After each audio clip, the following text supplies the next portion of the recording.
Hello and welcome to the webinar, Harness the Power of Private LTE Networks for Utilities.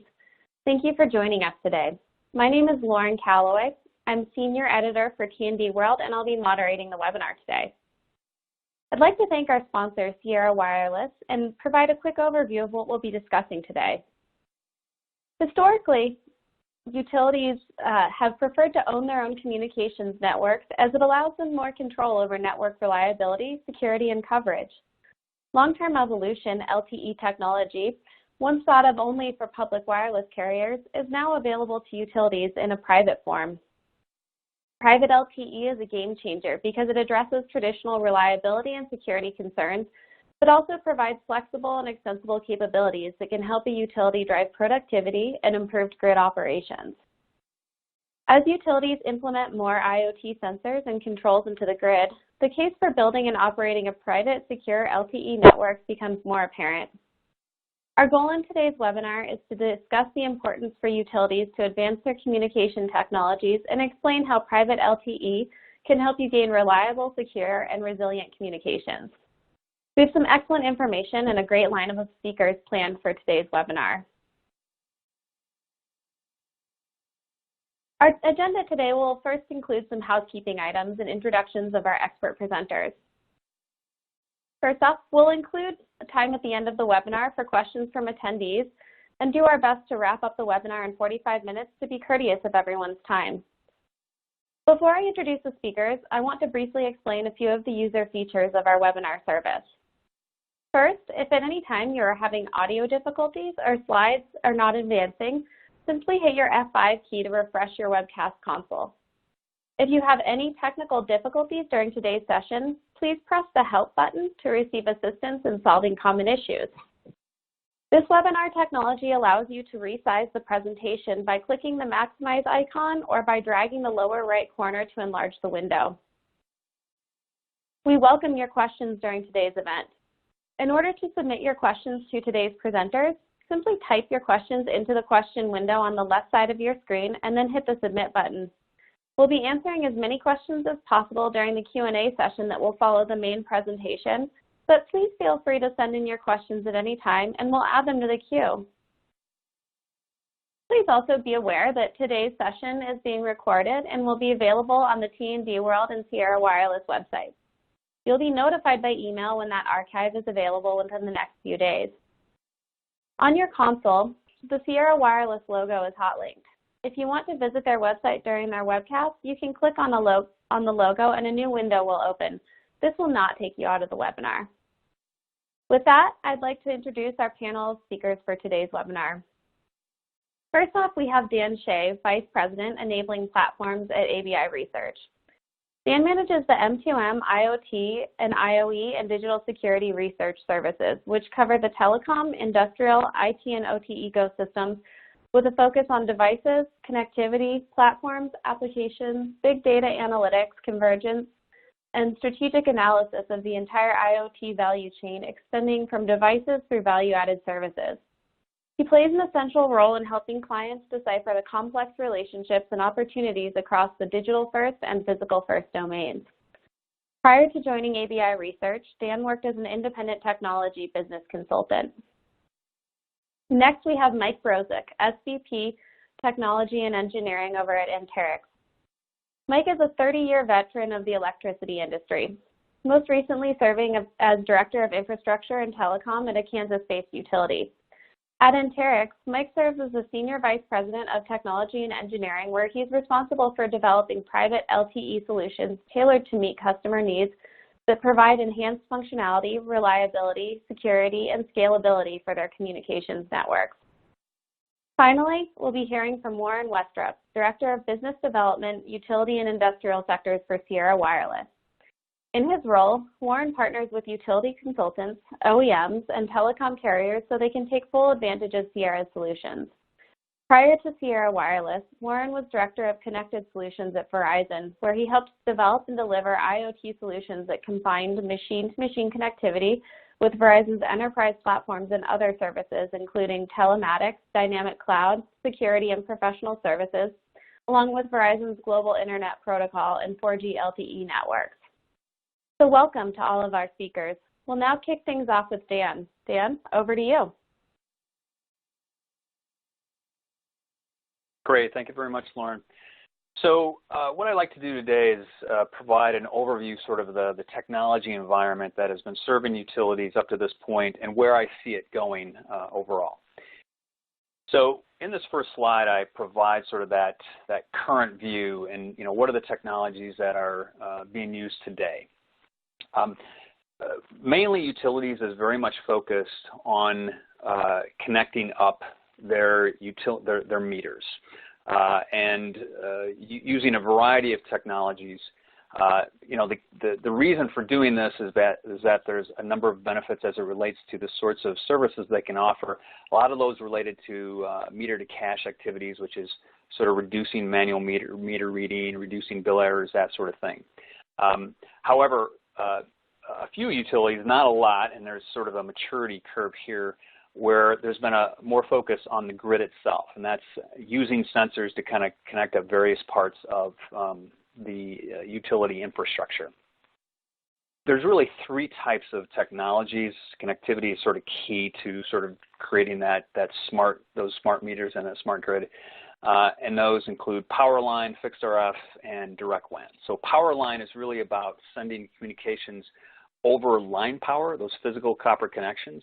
There's different technologies that can be provided here, and it kind of depends on the distance of the connected device and the fidelity of the data requirements.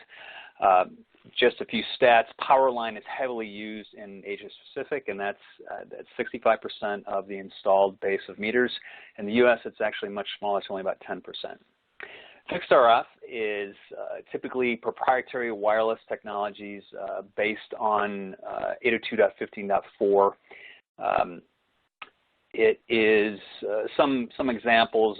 Silver Spring Networks is sort of what sort of started it, I would say, that they've been acquired by Itron. But again, some stats there, and this is offered sort of in a mesh network capability. In the U.S., about 65% of smart meter connections are using fixed RF. And then finally, direct WAN. This includes both wired and wireless technologies. The wired technologies are pretty much your standard DSL cable, that sort of thing. And wireless includes not only cellular technologies, which range from 2G all the way up some of these low power wide area technologies, but also some proprietary wireless technologies. I think it can include like Census, Clara, Sigfox, LoRa, some of those. So that sort of gives you that current view. However, let's look at really what are the options for utilities and how this really addresses their needs and benefits, and how it can be used really to transform their business model. So what has changed over the last few years, giving them, relative to when they started this journey on connecting meters, was the availability of low power wide area networks, and specifically in the LTE domain.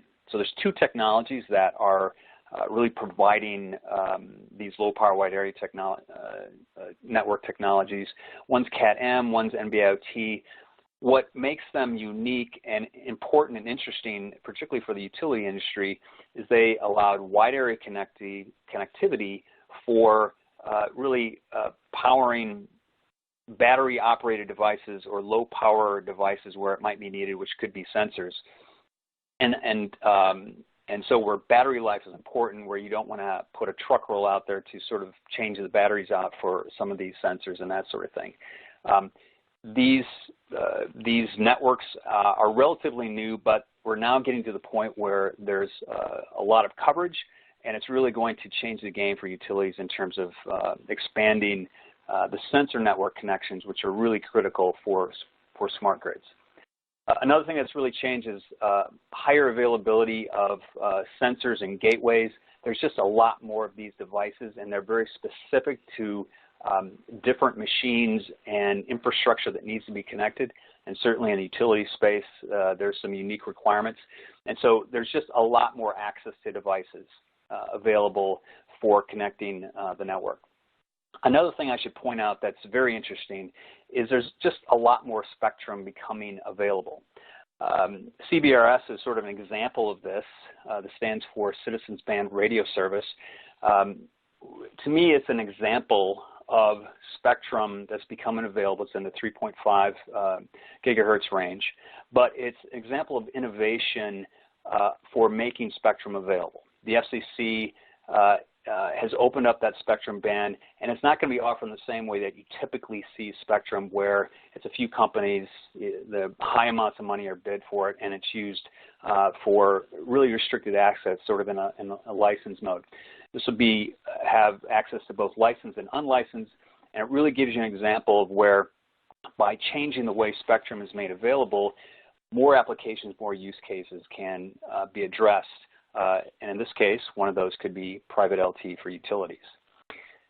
Beyond this, if I look at sort of the value chain, what really is kind of changing, there's sort of three areas that are pretty important. The device-to-cloud services, cloud offerings themselves, and then the analytics and the tool sets around that. If you look at what it takes to connect things, there's a variety of different devices with protocols that all can vary, and you need companies that can provide that way to quickly connect those devices regardless of the messaging protocol and the type of the device. And there's lots of companies out there. And this effectively just allows fast time to market to get those connections to move the data to a point where it can be leveraged. Cloud services are changing is because there's a lot more options for where the data can be stored. And now you have a lot of public cloud providers that what they do is they're really effectively lowering the total cost of data consumption and usage, which provides economies of scale to really use it for what's most important, which is on the analytics of that data. When we look at the analytics space, it used to be in the past where it was very much focused on leveraging data scientists, and it was very manual focused. Now what's changed is that it's become much more automated. So it's more automated in terms of building the models for analyzing the data, for accessing the data. There's more free tool sets. And so analytics is becoming much easier to apply and effectively democratizing access to a broader set of employees within a company. And then the last thing is that there's certainly a lot more new technologies out there that can address multiple needs and use cases as it relates to various enterprises. I name a few examples there: drones, augmented reality, virtual reality, wearables. All of them can play a role across any enterprise, and they just simply enable new opportunities in terms of the use cases and how they're applied to address that particular business need. So how does this apply to utilities and their needs and benefits? One thing to keep in mind is that power generation is becoming far more diversified. So generation definitely is being expanded into hydroelectric, wind, solar, all those sorts of things.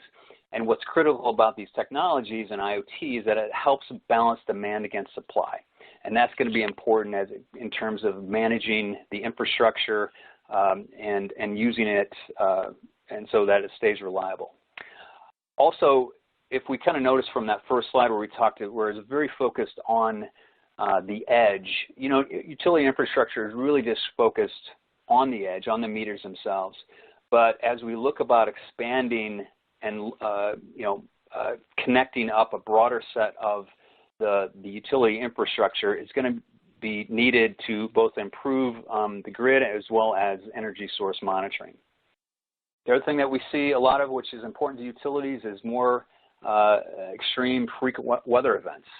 And technology is absolutely going to be needed in order to respond quickly and control grid operations to avoid the effects of these catastrophic events. Worker safety is always something that any enterprise has to stay abreast of and continue to improve. And if we look at some of the technologies that I pointed out, like for instance on the wearable side, it can really do a lot to help these workers do their work in sort of networks where they're becoming more complex, more sophisticated, and to stay vigilant when we talk about some of these extreme weather events. And then finally, as I noted with the analytics when applied to use of operationalizing and managing utility infrastructure, there's just lots of ways to do that, ultimately with the focus on, improving reliability, safety, and overall the economics. So a lot of these technologies are all becoming available, and utilities certainly have access to them, allowing them to sort of move beyond just the smart meter space that they're in. And so where this brings us to is that private networks are certainly an option for utilities. And so, what are private networks? They're basically, and this is private LTE networks in this case, it's really about using local cellular technology that includes the cell sites and the core network to deliver connectivity that is very specific to the requirements of that organization. And it's really independent of using other service providers for that. And there's certainly benefits for that, and I think it's going to be clear when we look at this.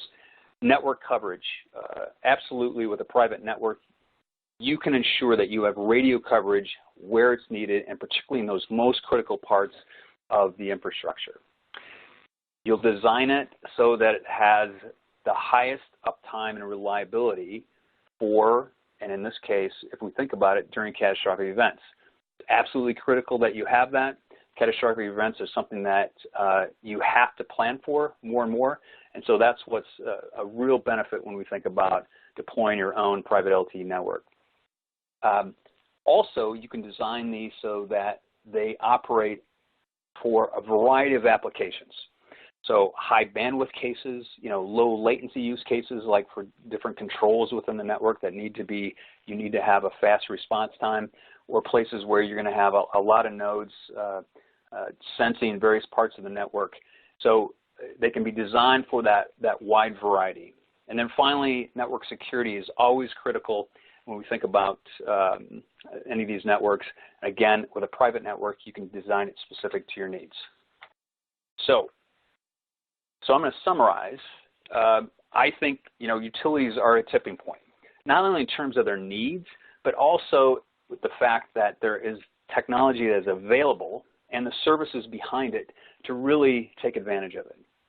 I think private LTE networks are a real option, and allows creating those customized and resilient networks for voice and data communications. And in addition, when we look to the future, 5G will become more important as a technology that can be leveraged by utilities, and private LTE networks can be designed to support those technologies so there's not a major network overhaul.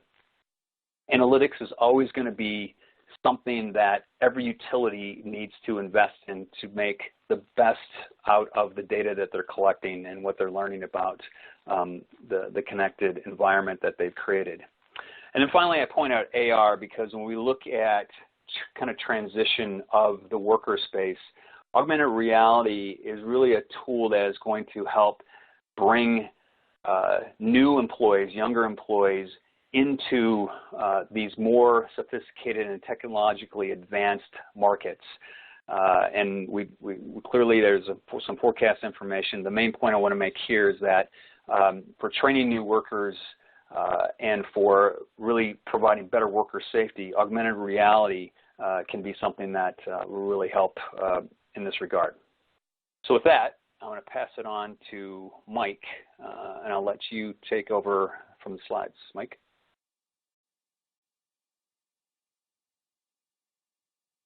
Thanks, Dan. I'll start with an introduction to Anterix for those who may not be familiar with the company. Anterix enables the modernization of critical infrastructure industries and enterprises through the transformative power of private broadband connectivity.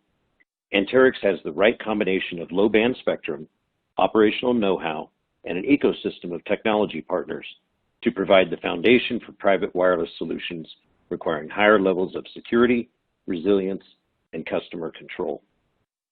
I'm pleased to join you and Warren today to discuss the benefits of private LTE networks and a few key reasons why critical infrastructure providers are looking to deploy these networks. I think it's best to talk specifically about real-life use cases electric and gas utilities are serving today through the use of these private networks. So I'll highlight a few examples.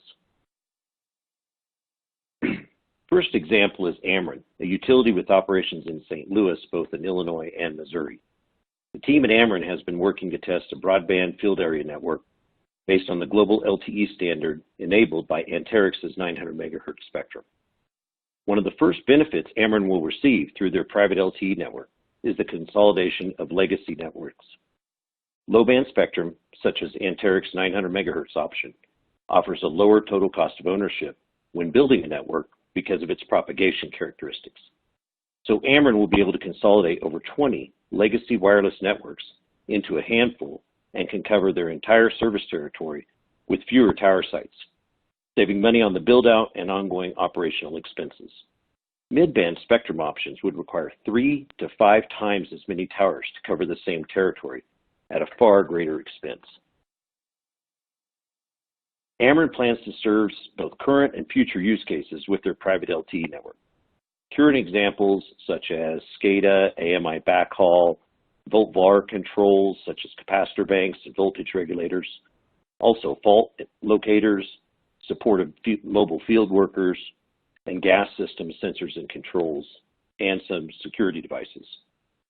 Future use cases they plan to test are drones, pole tilt sensors, and distributed energy controls.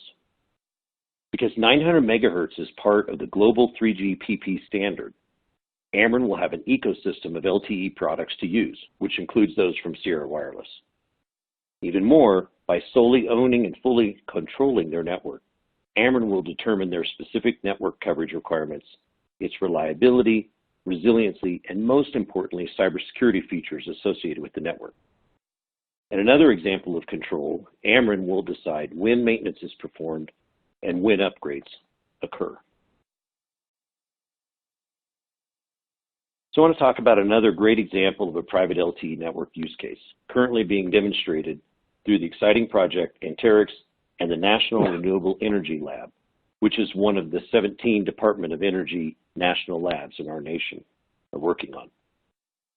Department of Energy has designated this project as high impact status, which is given to projects that look to accelerate innovation in the private sector and develop scalable technologies that satisfy the goals of the U.S. Department of Energy Grid Modernization Initiative. As recently announced, NREL, working together with an industry advisory board made up of 7 large utilities, has completed phase 1 of this project, which focused on the need to control renewable energy sources, specifically a solar farm at the edge of an electric distribution grid. It is a fact that electric utilities balance supply to meet demand. Historically, this has been managed at large centralized generation facilities, and the scope of the control the utility needed stopped at the substation. But as more and more distributed energy resources are deployed, that need to balance the supply and demand will extend clear down to the customer site. Conditions will occur which will require that these solar panels be disconnected for a period of time.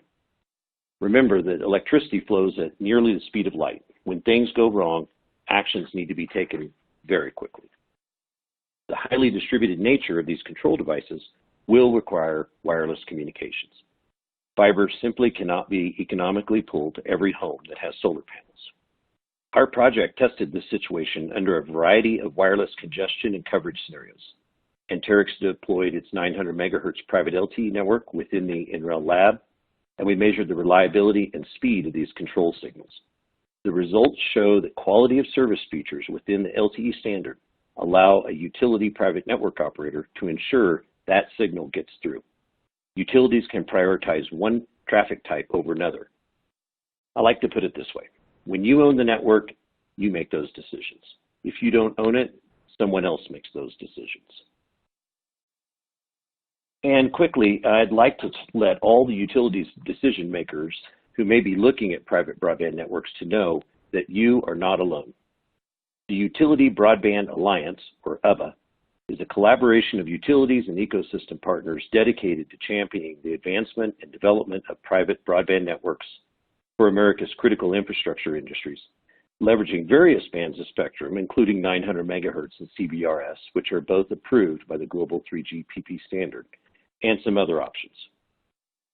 Members have access to resources that accelerate their journey towards a secure, resilient, and future-proof grid. The contact information is here on the slide. I encourage all utilities, regardless of where you're at on the timeline towards deployment, to get involved in this alliance. Learn from those who are ahead of you and help those who are behind you. Again, you are not alone.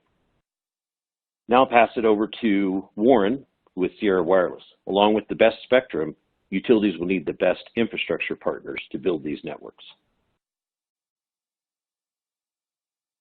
Excellent. Thank you, Mike. Thank you very much. Well, appreciate everyone joining today. First, let me go over a little bit about, what Sierra is. So for those of you who don't know, we've been in business since 1993, and we're really a leading manufacturer of cellular modules. That's, the integrated circuits that go into OEM equipment, for example, like electric meters that allow them to connect over the cellular network. We also manufacture rugged gateways that can be connected to a lot of the grid equipment, like, for example, reclosers and capacitor banks and different grid automation equipment out on the line, the distribution line. And then the other thing that we do as well is we have IoT platforms, and these are really give our customers different connectivity options for implementing and building their IoT applications. So that's the focus of our business. But utilities are the utility market is, from that perspective, it's one of our strongest areas where we we have a strong presence. And so from here we just want to highlight a few of what we're doing. Actually, we're in about 80% of the top utilities here in North America. And there you can see on the left are some of the few examples of our customers when you think about fixed applications. And again, this goes back to, the automation of grid equipment or the connectivity of grid equipment like sectionalizers and capacitor banks. Then the other side is the vehicle applications. And, this is essentially mobile data connecting trucks and bucket trucks and other service vehicles, and really, and I'll talk about this maybe a little bit later if we have time, about vehicle area networks, about really creating an area network around these utility vehicles so that the workers can basically be mobile and still connect back to the back office systems. So strong presence in the utility market. So let's talk a little bit about, Dan and Mike did a great job, talking about the importance of private LTE for the utilities. And I thought what I would do is just maybe quickly touch on some of the challenges. First, the spectrum issue. And yes, CBRS is open, which is great. I mean, it just commercial launch was back in September. But, utilities still, spectrum has always been an issue for them. Today they have a lot of the, they still have used the UHF 800 and 900 megahertz LMR channels that they can use for their, push-to-talk and maybe some mobile data. But those channels really don't have the bandwidth that they would like to, what they need to do business today, all the things that they want to do. So, there are the options. Mike talked about Anterix's spectrum, which is the 900 megahertz band 8 nationwide, which is excellent spectrum for the utilities, like I think that's what Amren's using. And then, Dan also brought up the CBRS. So the spectrum issue is always, you got to have that highway to move that data. Then the other thing is the technology. So, Dan mentioned a lot of different options. He talked about, fiber and power line carrier, WiMAX. But, private LTE, as we've moved along, seems to be the preferred choice for sure. Just because there's so much support around it. And then you got from a business perspective on the other side. So, you got your technology part of it, but from a business perspective, what can I use the network for? Can I use it for fixed or mobile data, mobile applications? Am I both, if I'm both an electric and gas utility or electric and water utility, the return on investment even gets even better because you're able to leverage it at both business operations. And then you get into the build out schedule. Do you want to build it all out at once? Is it more of a slow build than relying on a combination of both public and private networks? So there's really a lot of options to think about. And, it takes a lot of thinking. I know that, when utilities go through this, there's, quite a bit of evaluation and testing and things like that. And business cases that go into, moving forward with a project like that. So it's a, significant endeavor. So the first thing, let's talk about that technology question and also the use case question. As I said, private LTE it seems to be the preferred option, from talking with our clients. And there's really three reasons behind that. First of all, you have the strong standards with 3GPP, that standards, that guidance. So there's standards along with it. LTE is proven technology. It's been around for, I think the first launches were around 2009, 2008 or so. And, then you have that large ecosystem that Mike had talked about. Plenty of partners, suppliers, infrastructure providers, professional services. There's a lot that goes into it. So that's probably more than anything why LTE is taking the leadership role in what's being deployed. From an application perspective, this slide really shows some really, a lot of the options that are available. I mean, there's simple things like AMI and connecting the service vehicles and workers that I talked about previously, to the more sophisticated applications, getting into load shedding, grid automation with VAR control, controlling the VAR with capacitor banks. And then we're even doing things now that, probably wouldn't be thought of before, is even things like direct transfer trip with distributed energy resources. Being able to rely on a dual radio design to ensure that, you have the reliability to do that transfer trip. And so, there's many, many other, use cases, for the network, for sure. But it's kind of a good overview. So, when you look at all the use cases, these are the things that, we believe with working with our clients that are important to have. First of all, you have to have that high performance connectivity, especially, if you're building a private network and you have to go from private to public or public to private, back and forth. So that high performance connectivity has got to be, part of your design. It's got to be part of the equipment that you deploy. That's crucial. And then obviously end-to-end security is also important. The encryption of data, making sure you have strong authentication, all those things that go into dealing with critical infrastructure, NERC CIP, that utilities have to deal with today. And then the third thing, also important, is network management. A utility may have hundreds, thousands, maybe 10,000s of devices out there. They don't want to have to physically touch every one of those devices for every issue that goes on. I mean, it really destroys a business case. And then you also may need professional services, especially if you're going to require certain customizations. For example, edge processing at the gateway. We're part of the Open FMB Alliance, and a lot of that edge processing is being done, and utilities are more and more interested in that. So, you can use this network management to configure and download things like that as well. So, again, these are all things that I think, a utility in their evaluation needs to consider. So the other thing is low power wide area, and that was touched on earlier. I think Dan touched on it.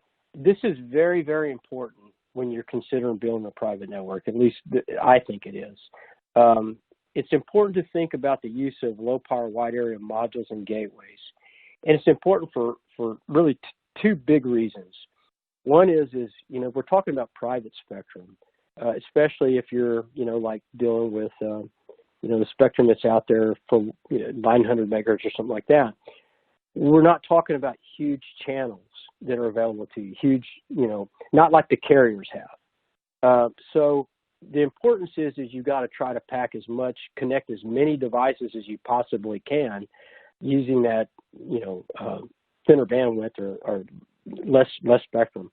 So technology like CAT-M, narrowband IoT, much smaller channels, they're only 200 kilohertz. So you can send, which is perfect for a lot of the SCADA applications. So basically you're able to do more connections into the spectrum that you have.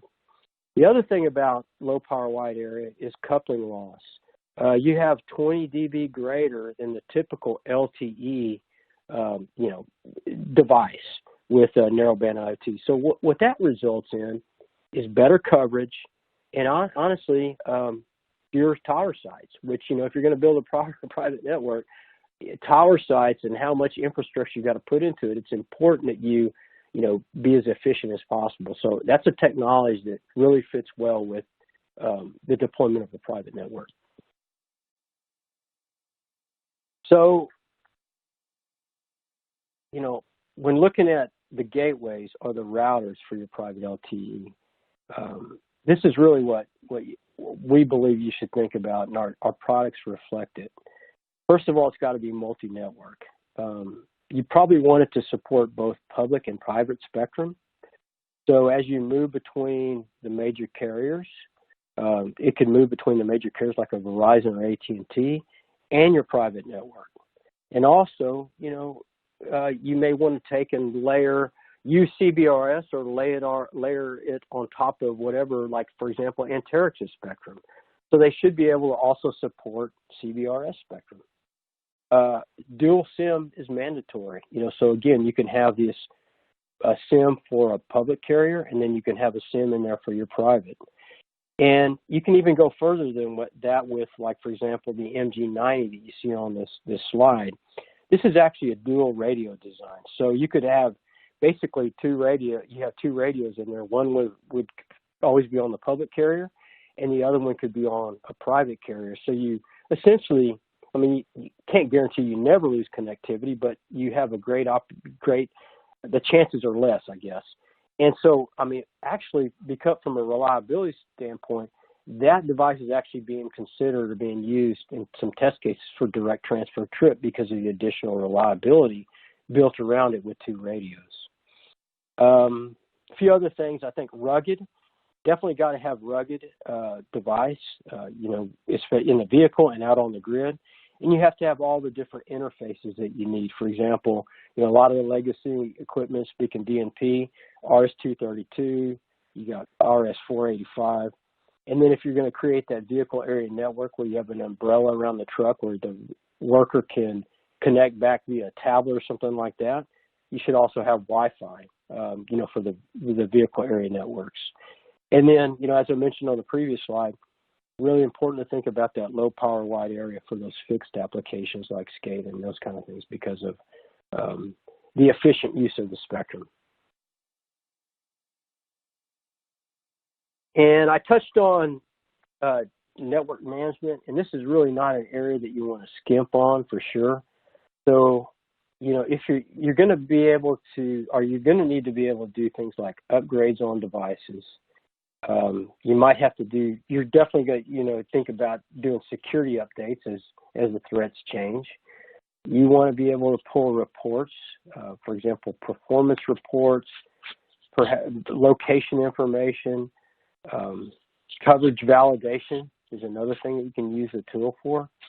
And then, I mentioned templates and customizations and things like that you would, want to do with your devices depending on the use case. You can also manage those templates, those custom templates, and send them down, to the devices remotely as well. So it's important. Device management, system management is just a critical part of any deployment you're going to do. And, the thing you also need to think about is you're building a private network. So more than likely, most of the utilities that I deal with, they're going to want to have an on-prem solution for their network management. Yes, we have cloud options as well, but most of them want to deploy an on-prem solution. So we have that, to support our utility clients. So you really got to think about that as well. You've got a private network, but now you're going to have a cloud out there. It kind of contradicts what you're trying to achieve. And then security, that was mentioned earlier. Security is crucial. We know that. And so, when we're talking about critical infrastructure. So, this is a pretty busy slide. There's a lot of information on it. I'm not going to go through it all. But some of the things that you got to think about with the CPE equipment to deploy out there is, like on the left-hand side of the gateway of the slide, excuse me, that device, whatever's connected to that device, needs to be authenticated. You need to make sure that it's recognized, it's trusted. I mean, it could be through MAC filtering, like the example that we show there. That's something that's just really important. Then on the gateway itself, it should be secure. So it should have secure boot. So, somebody can't, take over and mess with the operating system while it boots up. And then, any software that's pushed down to it needs to be trusted, digitally signed. And then from the gateway back to over the cellular network, that data needs to be protected too. So, it could be IPsec tunnel or TLS. There needs to be mutual authentication between the gateway and the servers in the data center or the distribution operations center. And again, I can't stress enough the importance of network management to basically control those configurations, monitor performance, and push down those security patches as a threat change. I mean, it's a constant battle, right, between the protection, the security, and then the hackers that are trying to get into it. So you really need to have these things in place to be able to support what you're doing. Okay, just to summarize, hopefully this has been helpful. We talked about private LTE and, as it can help as an end-to-end solution to help utilities pretty much transform their operations. We also talked about private LTE, how it can support critical communications for utilities, which, first responders, they're just like first responders. I mean, they got to be out there. A lot of times they're out there before the first responders, and they got to restore those services for the first responders to be able to do their job. And then the third thing is trusted technology and partners. So hopefully we expose both, technology and implementation partners like Anterix and ourselves that can help you with your private LTE project. So just to kind of finish up, and I'll hand it back over to Lauren. If you do have any direct questions for us at Sierra, you can send them to this website, sales@sierrawireless.com. And again, I want to thank you for joining. Hopefully you found this valuable. I'm going to hand it back over to Lauren for Q&A. Thanks, all. That was an excellent discussion. A few of you in the audience have already submitted questions, so we're going to jump right in. While our presenters are answering your questions, please take a moment to complete the feedback form that appears on the left side of your screen. The survey will also appear on your screen once the presentation hasn't concluded. So unfortunately, we are kind of running up on our time, so we probably will only have time for about one question. I'm going to start with you, Warren. You mentioned the MG90 device has 2 radios. Does that mean that you could seamlessly roam between a private LTE network and a public carrier network like Verizon or AT&T? Essentially, yes, Lauren. That's exactly right, because both radios are active all the time. And that's why, I gave the example about direct transfer trip. It's not like, waiting for this to rescan for other frequencies on the same radio. It's basically communicating all the time. So, that's how it can fulfill, a direct transfer trip type operation. Or if it's in a utility vehicle, how, if a customer had a private network, be it, Anterix spectrum or be it CBRS, they could be communicating on that within their radio zone, but then as they move out, it would directly go on to the, the public carrier network. Wonderful. Thanks so much. So the next question I'm going to turn over to Mike. Cybersecurity is top of mind for all industries, including utilities. You mentioned it earlier. Please tell us more about cybersecurity benefits of private LTE networks. Yes, thanks. And that is a good question. The simple answer, this has been a kind of a recurring theme for the webinar, has been that when you own and control the network, you make the decisions about coverage, reliability, resiliency, and most importantly, security. Private network controlling grid devices like reclosers, voltage regulators, and such can be completely isolated from the internet. This private network could have very stringent connection requirements. Warren talked about some of those on the slide earlier. And the reason why is because the utility knows the devices that can and should be connected, the type of traffic that should be present, and what network traffic should be approved and what should be blocked. The global 3GPP LTE standard is more secure than all previous iterations. And as a private network operator, there are some additional security controls that can be implemented on a private network that aren't present on public networks. All right, thanks so much, Mike. So last question, and this one goes to Dan. For the U.S. market, you provided some stats on connectivity technology. What will be the share of connection by technology in 5 years? You're asking me a question on the numbers. I was wondering if someone would ask this, so I did actually look up a few. So in the U.S., what's going to happen is that actually fixed RF will remain the number one connectivity technology, but direct WAN, and particularly from cellular connection, is going to increase. So cellular will go up, or I should say direct WAN will go up to about 36%, fixed RF about 50-ish%, and then power line would be about 12%. Wonderful. Thanks so much, Dan. Well, folks, I'm afraid that we've run out of time. If we did not get to your questions, someone from Sierra Wireless will follow up with you within the next few days.